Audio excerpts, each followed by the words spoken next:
शिव और पार्वती की शादी की कहानी हिंदू धर्म की सबसे सुंदर और रहस्यमयी कथाओं में से एक है। यह न केवल एक दिव्य प्रेम कहानी है, बल्कि त्याग, तपस्या, धैर्य और भक्ति का भी प्रतीक है। आइए इस कथा को विस्तार से जानते हैं।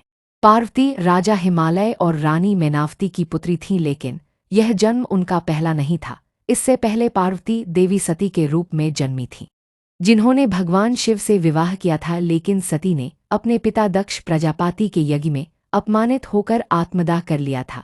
इसके बाद भगवान शिव ने क्रोध में सृष्टि से किनारा कर लिया और समाधि में चले गए। देवताओं को यह ज्ञात था कि केवल शिव और सती अब पार्वती का पुनः मिलन ही संसार को संतुलन में ला सकता है। अतः उन्होंने मां सती को पार्वती के रूप में जन्म लेने का वरदान दिया। पार्वती बचपन से ही शिवजी को पति रूप में पाने की इच्छा रखती थीं। जब उन्होंने शिवजी के बारे में सब जाना तो उन्होंने कठोर तपस्या प्रारंभ की। वर्षों तक जंगल में रहकर कठिन व्रत और तप किया, यहाँ तक कि उन्होंने केवल सूखे पत्तों पर जीवन बिताया और बाद में उन्हें भी त्याग दिया।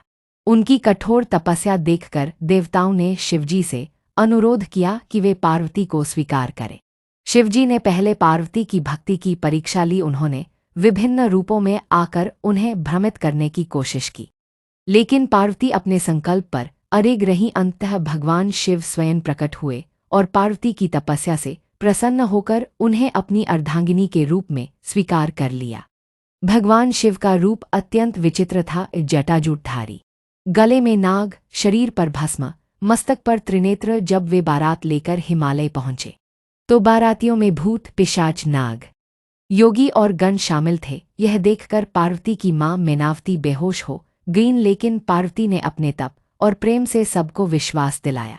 शिव पार्वती का विवाह हिमालय पर्वत पर अत्यंत भव्य तरीके से हुआ। स्वयं विष्णु भगवान ने कन्यादान किया और ब्रह्मा ने पुरोहित बनकर विवाह संपन्न करवाया। सभी देवता, ऋषि मुनि और गण इस विवाह में सम्मिलित हुए। यह विवाह केवल प्रेम और तपस्या की जीत ही नहीं, बल्कि प्रकृति और पुरुष के मिलन का प्रतीक था।